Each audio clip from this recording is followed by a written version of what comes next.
most important thing. It is, you should be always surrounded by the smart people. Always, the philosophy that I have, I want to be the dumbest guy in the team. So you can learn a lot from the smart people. Entrepreneurship is not science. A lot of people think, oh my God, I got to keep on analyzing data. You got to have a lot of reports. But what I have found, it's really the good gut feel makes you successful. And over time, your gut feel gets improving. So initially, we have a 60% hit rate and 70%. But like marriage, you cannot analyze data and say who you're going to get married. Whether you to start a company, those things you cannot do analysis. You can do all day long, but you're not going to make a decision whether to quit a job or not, sitting on the fence. And I've seen a lot of people sitting on the fence all the time. The key thing is go with the gut. Go with the good gut feel is what I'm trying to say. And as an entrepreneur, you got to have a high tolerance. Like I said, entrepreneurship is not a bed of roses. A lot of people only see the successful people, and many people don't see how many failures are there to get to their success. And you got to have a high tolerance for pain, because you will go through so many challenges. As a startup company, you may not have money to run your payroll. You'll be taking your credit card. You'll be taking your home equity loan. I mean, of course, these days, there's not much money left in the home equity, but still, you got to tap into all those things. So there are a lot of the challenges. You should not be afraid. You got to have a lot of confidence. And the other thing I have found is that you got to have high intensity. You start a project, you cannot say, oh my God, I'm going to start this week, and then I'm going to wait for 2 months, and then again start up. Entrepreneurship doesn't happen. You start an idea, boom, boom, boom. Get the right people, get a high energy and high intensity going, and you will see success. Like I already talked about humility. Humility is a key thing, and you got to have because you have a lot of failures you will see, and you will see many no's before you get a yes. 99 no's will be there, and then you got to wait for the one yes, and then one yes makes it happen.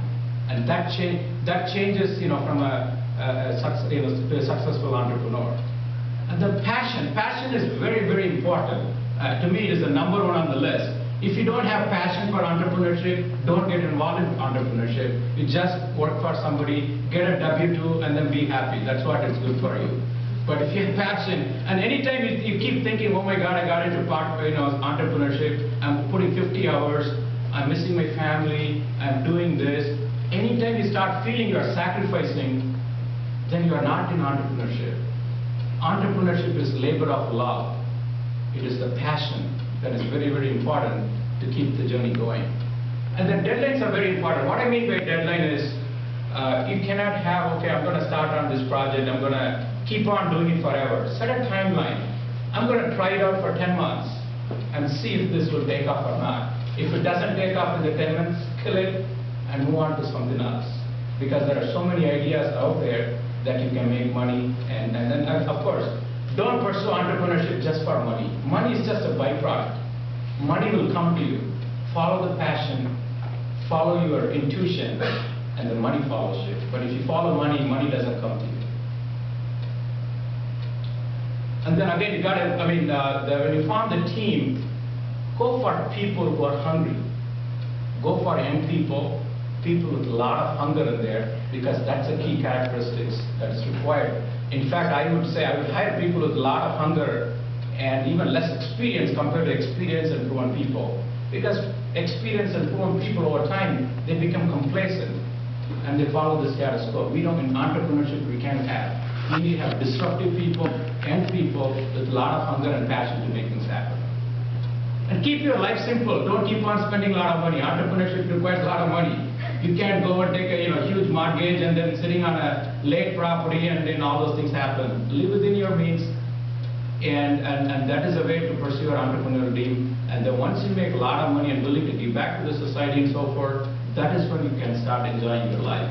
So lead a simple life if you are trying to be an entrepreneur. A lot of people think, oh my God, what is this guy talking? I thought I want to make money, I want to be, live a lavish life. It doesn't work that way. How to get the funding? I think there's a key concept there which I want to touch upon is that as a startup company, you maybe, the best thing to do is bootstrap and as much as you can.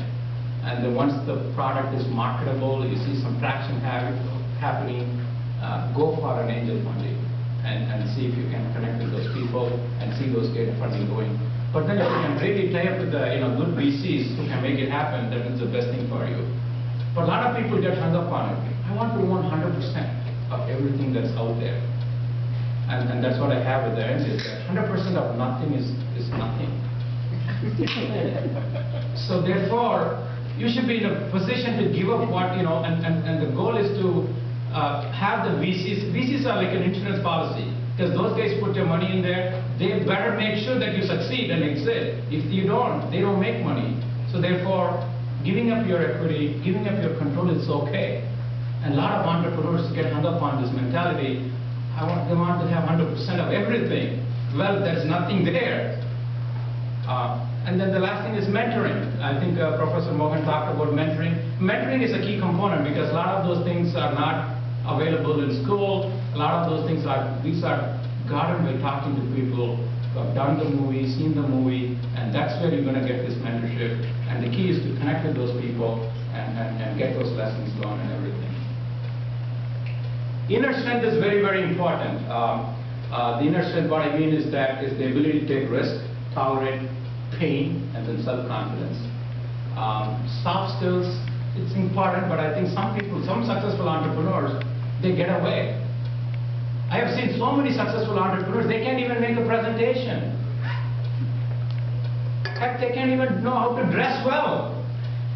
They can't even put a damn sentence together. But they are extremely successful, so don't get hung up on, oh my God, I got to have a good presentation skill, I got to have a good selling skills. No.